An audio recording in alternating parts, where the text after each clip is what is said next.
In today's video, we're gonna convert an old telephone into an actual working microphone for some wonderful lo-fi recording.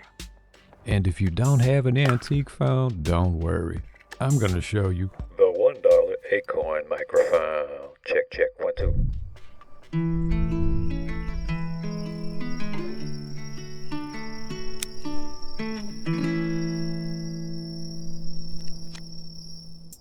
Craftsman has been on somewhat of a lifelong journey of finding my voice.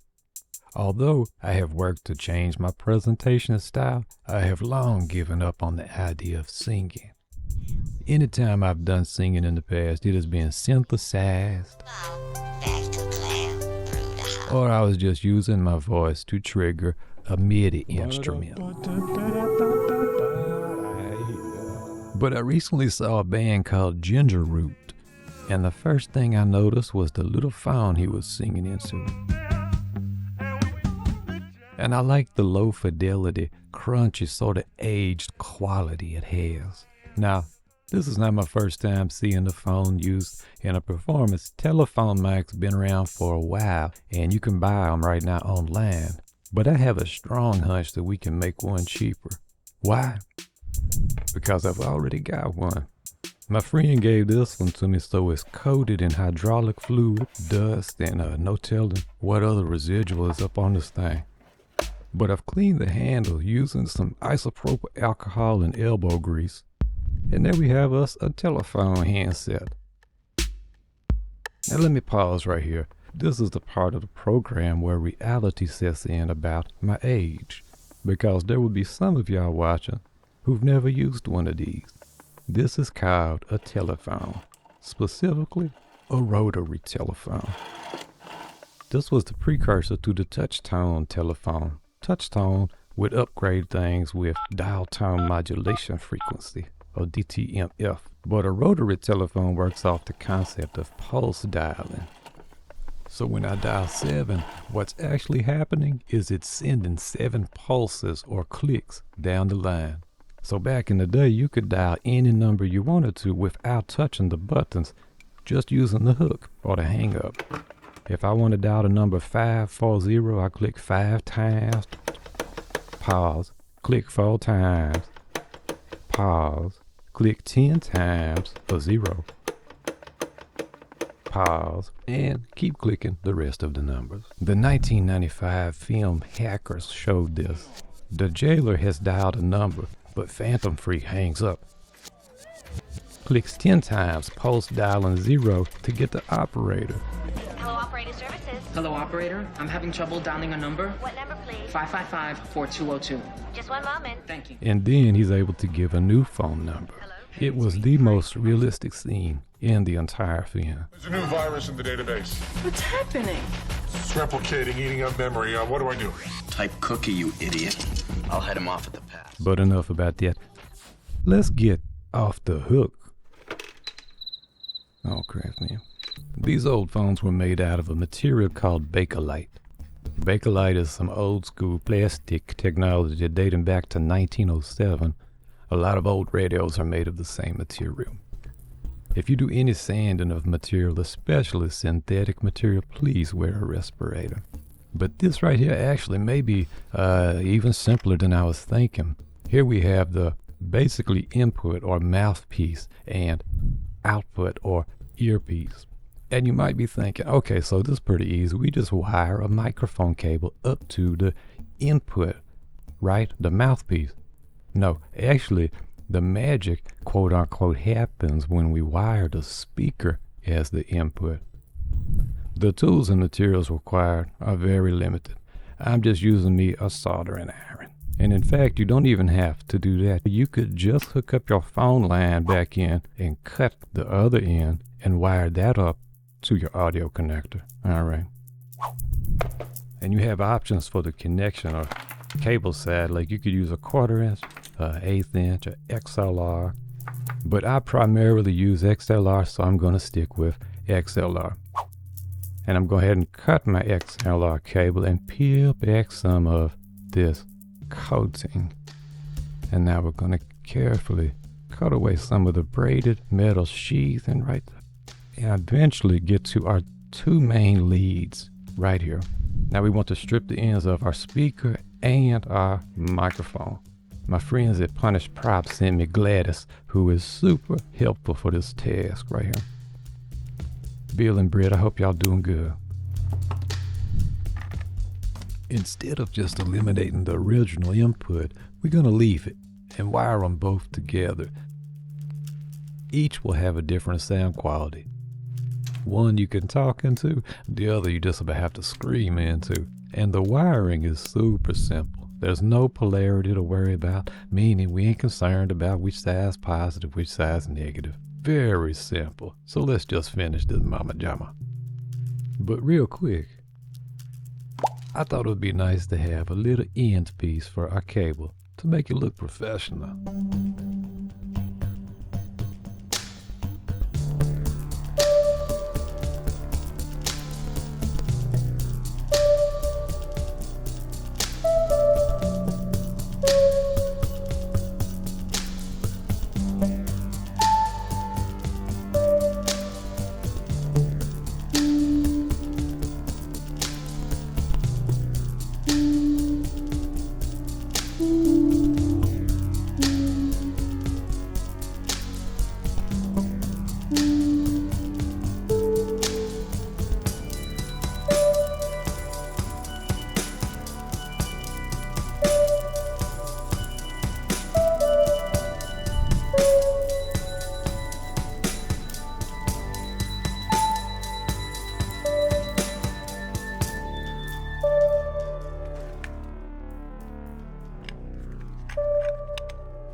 And now for the moment of truth. We're going to plug our DIY microphone into the computer. And now, in my audio software, I'm going to tell it, let's use input number 2. And now right now I'm currently talking into my main microphone, which is a Shure SM7B. All right, let's see. Okay, ooh, test. All right, so I'm talking into the top. Ooh, that sounds really neat already, but test 1, 2, 3. Let me try the bottom. This is the bottom. Like I said, you probably have to scream into this one. Hard to hear it. I can already tell I could use a popper stopper. It's got a lot of applause. You could take a pencil or something.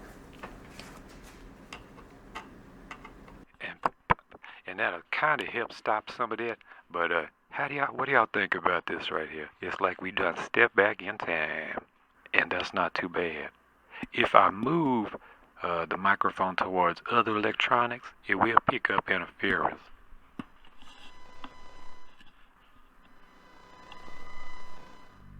Now, I did say that I was going to build a $1 microphone, so let's do that real quick. The key ingredients I'm using is a piezo transducer. These are very cheap and very available. And our housing, which is a plastic toy capsule.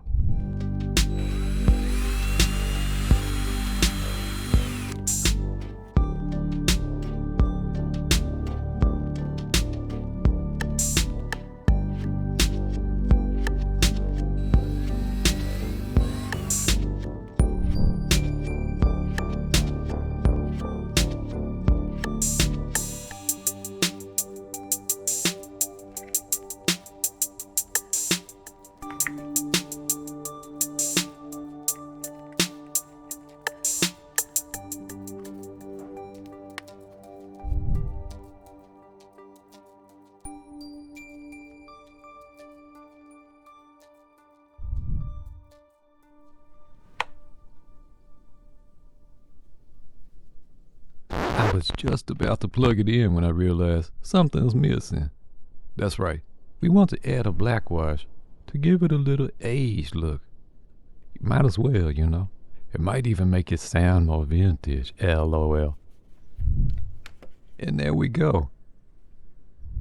And by the way, you can also build the mini version with 8-inch audio input. Yeah.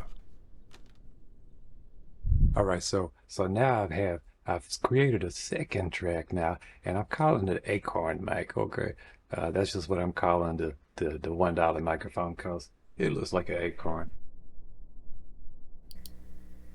All right, now here we go. I got my second one plugged in, and this is what it sounds like. It's actually, believe it or not, I know it sounds kind of strange because it's supposed to, but it does sound more clear than I expected. This one I might could put me a little fabric in front of it, a little screen, a little mesh to stop that pops, the plauses. But yeah, what do y'all think about that? A $1 microphone. Hello. Well, it works, and we can do something with that. So hopefully that inspired you.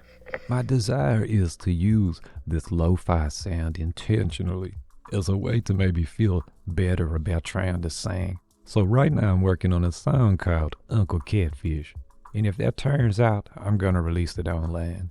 But look, if you like DIY projects, kit bashing, scratch building, sometimes random videos, please consider supporting Steady Crafting. It's not ad revenue, it's direct support from you. Ooh, that rhymed. A number of people have asked about coffee, so we do have that available now as an option. All these links are in the description. Thank you so much for watching this, and until next time, keep on steady crafting. All right.